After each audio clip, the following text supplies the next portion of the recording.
When I finished watching The Dark Knight Rises, I had one question that thrilled me to no end. What if Christopher Nolan made a Superman movie? And then I saw this. My jaw dropped. One of my favorite directors working today was going to be attached to recreate none other than Superman, the guy that successfully nailed the mythos of one of the most relatable comic book characters ever written, and to do it with such realism that worked, was now going to apply that same creative element to the Man of Steel.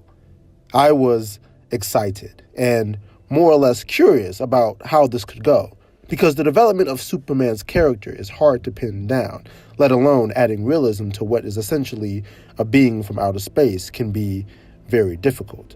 He's super strong, he shoots lasers, and he can fly. Yet I was pleasantly surprised when seeing the movie in theaters for the first time and just in awe at the direction this Superman movie took. And yes, to this day, I get into redundant debates about why this movie isn't good.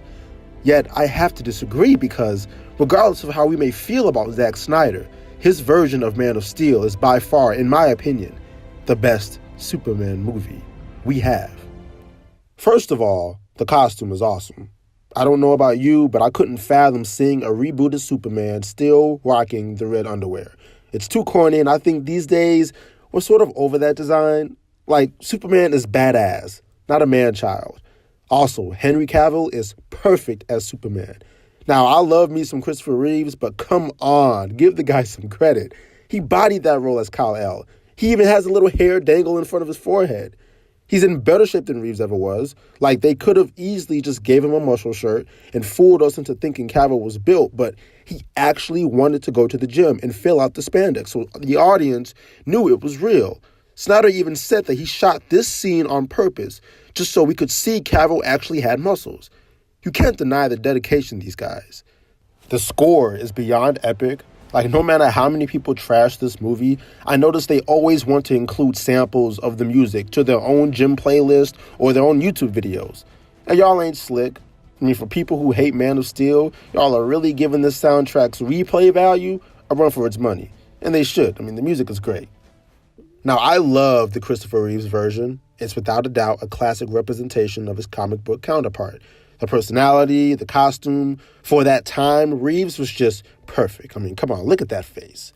But as much as these versions nail Superman, it all still feels too safe. After watching these movies over again, I can't help but find the tone a bit cheesy, and the quirks only work if you're 12. And I'm sorry, not all comic books are just for kids. I mean, over the years, our favorite superhero movies were becoming darker and a bit more violent because studios realize we can't just appeal to kids anymore. Adults love this stuff too. But what's interesting is whenever I talk about my reasons for loving Man of Steel, the only gripes I hear are the fact that it's too dark, it's too dramatic, and the death toll was around 9/11 numbers. And yes, these are accurate critiques. However, I can't help but wonder that what if that was the point? When adding realism to a stylized version of a piece of art, some of the fantastical elements have to be eliminated, because when you don't, you have a tone-deaf film that's trying too hard to please fans instead of becoming its own thing.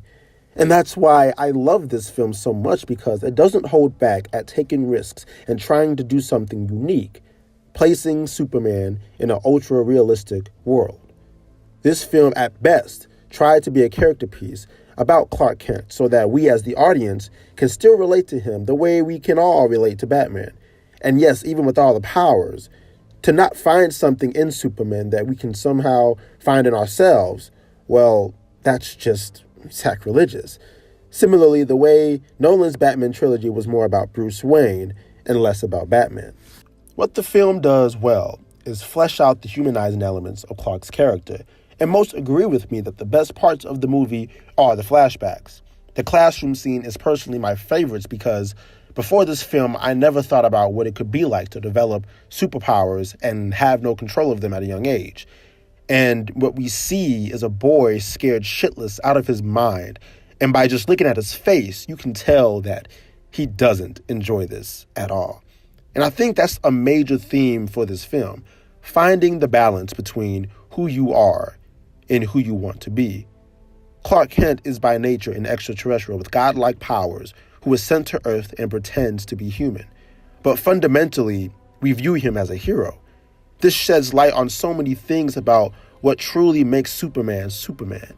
It's not the abilities or the costume that just makes you a hero. It's your acts of bravery, your duty to service. Integrity isn't just granted to us, it's learned throughout our lives, and it's up until we are faced with adversities that we will truly be put to the test. And speaking of being put to the test, let's talk about the most controversial scene in the movie.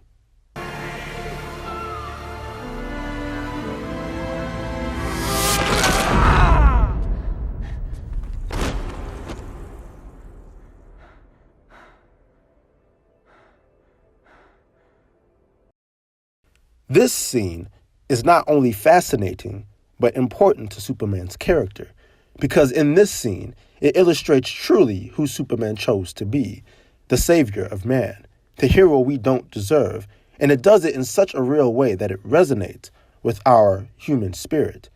After he breaks Zod's neck, what the movie could have done is have Superman wring out a sigh of relief like the storm is over, or stand in grandiose heroic fashion and say some epic one-liner, but he doesn't. He falls to his knees and mourns. And when I saw this, I just thought of how I would have done the same thing. Thus, I related to Superman, an alien with superpowers. That is how I believe this film made him equate to us. It shows us where his moral code comes from. It gives us a true glimpse of the phrase, to know where you're going, you have to know where you've been. I would argue that without the murder of General Zod, Superman's arc could not have come full circle. Because to be a hero, that's attributed to courage, sacrifice, willing to do what's necessary, dealing with the consequences, and learning from your mistakes. Hollywood's major complaint is that Superman is hard to write because he's too perfect. He's all-powerful, and his only weakness is a rock. Man of Steel's version of Superman is flawed in ways in which some of us are. He struggles with his identity. He wants to belong to somewhere he can call home, and he's an amateur to his own abilities. But fundamentally, he struggles with the choice between good and evil. Another reason why this scene is so good is because it challenges the case of the bona fide do-gooder. Superman always chose not to kill, but the film asks the question, why is that the case? Well, of course, because murder is bad, but really, how truly is a man's code of never killing if he's never come close to it? They approach this a bit in Batman Begins, where Bruce is under pressure to take an innocent life, under the philosophy that murder is necessary. Standing over a man with a blade at the ready, one can only imagine what Bruce could be thinking. He instead chooses not to kill the man and burns the place down. This opens the character arc for Batman that he wants to save civilians. He's approached with pressure again near the end of the movie, where on the train he's hit once again with the question, are you willing to do what's necessary? He decides again not to kill and also allows destiny to unfold upon Ra's al Ghul. This closes Bruce's arc, with him choosing to be a hero of Gotham, fully embracing the code of never killing. Superman's conscience, however, isn't so clear, which is why he cries before Zod's corpse, because he now knows the feeling of murder and now has to live with that forever. And for the audience, it's giving us an all-perfect man with an all-perfect flaw. Batman doesn't need to have the same flaw because he already comes from a dark past, and his goal is to live above that. Having Superman kill for the very first time gives his character something dark to come back from, and we can watch how this experience changes an all-perfect man for the better. I used to always think that if I was to ever have superpowers, that I would save people too, that I would try my best to bring peace to the world, yet I ignore the alternative. Some people, if granted those same abilities, could go the other way, a far worse way, which led me to believe that my moral code has been built upon the way I was brought up in this world. I come from a good family, I have well-to-do friends, to which others aren't as fortunate. Some use their power to see delight in superiority and conquering the world. As much as I love the classic Christopher Reeves films, there's one question that these films ignore. You just have to decide what kind of man you want to grow up to be, Clark, because whoever that man is, good character or bad, he's He's going to change the world. Now, unlike the majority, I loved the third act. I mean, it was heavy in action, the boss fights were epic, and oh my God! Oh, okay, I'm gonna just finish this video. So, oh fuck! Oh fuck! Everybody's just dying. Oh, Jesus. Oh, God. Hold on, let me collect myself. These scenes catch a lot of flack, and I'll be the first to admit it. I don't know why. I mean, if you're upset at the actual lives lost during these fights, congratulations. You have a soul. But adding realism means you must be honest about violence. What this shows is several superhumans carrying out fights with each other, and you thought no one was going to get hurt? These people are gods, for Christ's sake. If I saw Goku and Vegeta out my window sparring with each other, I'm going to want to get away as far as possible. And we've seen this plenty of times. I mean, when watching Justice League, the animated series, and seeing Superman get thrown into a building, did you not think there weren't people in there? Of course there were, but it's a cartoon. We don't think about those things. But what this film does, which is what I think caused all the uproar, is show us what's happening on the ground in real life. Out of all the action movies we've seen, we never get the inside look of an innocent life being caught up in the crossfire because it's all about the action and its characters. But what Zack Snyder did was show us that, yeah, all this stuff is cool. This is what's happening too. This element of realism is what changed the nature of these scenes. They weren't just blockbuster popcorn action sequences. They were heartbreaking, tragic. And we don't like to see these consequences of our heroes. We just want to see them save people and admire awesome costumes and be in all of their superpowers and watch them fight in cool fashion because that's all what it's about and because superheroes are cool. But that isn't objective. Not like I said. When you add realistic elements, you have to compromise certain tropes. Because if those buildings were empty, sure, the fight could have been easier to watch. But that's just not what happens. In fact, I'd argue that had there been no humans in those buildings, the film would have suffered for it. Because that's unrealistic. And there's no stakes. The impact from the third act adds to the themes this film was trying to portray, which is, with great power comes great responsibility. You can't expect two godlike beings to go at it and not hurt someone. That makes no sense to me, nor did it with Snyder. He even says that in an article where he explains just that. Our heroes need to have consequences because it's the only way our heroes can grow. In Sam Raimi's Spider-Man, when Green Goblin gives Peter the choice to save a trolley full of children or the love of his life, Mary Jane, he saves them both because of the obvious. But let's just say Peter wasn't that skilled to where he in fact decided to save just MJ and not the children. They would have died. But if he did indeed let the children fall to their deaths, he would have learned with great consequence and in full circle that with great power truly comes with great responsibility. In recent years, I don't think we've actually seen that famous Uncle Ben quote truly be put to the test until Man of Steel. As much as I love the superhero genre and comic books myself, I realize that these versions of fantasy don't ever give us the real. And perhaps that's on purpose. But The Dark Knight is viewed as one of the greatest superhero movies of all time. And those films are glossed all around with gritty realism. People are slaughtered left and right, and we see Batman almost at his lowest because he simply can't bear the responsibility. We see a superhero film show realistically just how bad and tragic being a vigilante can be.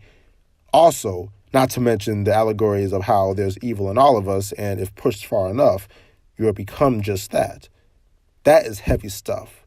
That's dark stuff. Yet it's praised as the greatest superhero movie ever made. So why wouldn't we want something similar added to Superman? Why not show us Clark Kent the man before he became Superman the hero? And I think I know the answer. It's because Batman has always been dark. The thing about Superman is he's introduced to us and he's already a hero. He's saving people left and right, and they rejoice as the town of Metropolis feels safe and depends on him. So, in essence, what that narrative has done is indoctrinate this idea that Superman has never had a traumatic experience. He has no dark past or any history of failures. Now, to some people, that's fine. But when you have a character like that, particularly a superhero, you fail to understand what truly makes a hero.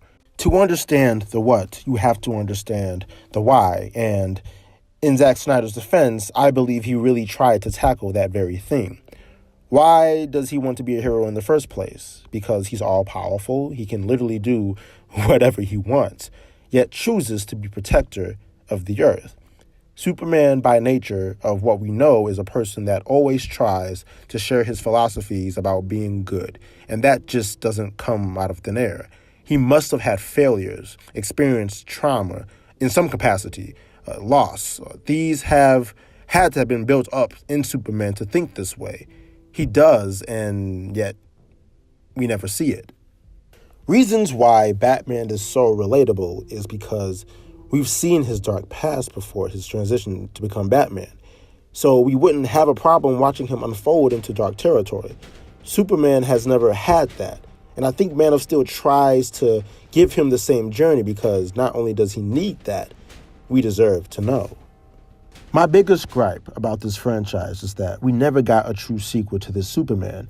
I feel if we did, it could have answered the questions we may have had and really gave us the Superman we wanted all along. He could have mastered his powers, understanding and appreciating the never-kill philosophy, and fully embracing the meaning of heroism, and maybe even smiling once in a while. Actually gave us a villain that could really challenge Superman's values and make him question which path is most true and best for humanity. But we didn't. We got this clusterfuck. And in another video, I'll explain why this just shouldn't have happened. But to stay on subject, if we had gotten a sequel, Man of Steel, like Batman Begins, could have been the true origin story of Superman, and its part 2, something of a caliber like The Dark Knight. Yes, I'm saying Man of Steel 2 could have been the best Superman movie ever made. But unfortunately, we may never know. Thanks for watching my first video, and if you haven't checked out because of my very much unpopular opinion, then by all means like this video and subscribe. I think I might try to keep this going as this particular video was pretty fun to make. Don't know how long I'll keep this up, but for now, venting about this stuff felt good. So in the meantime, stay tuned on my next video, and I'll catch you guys later.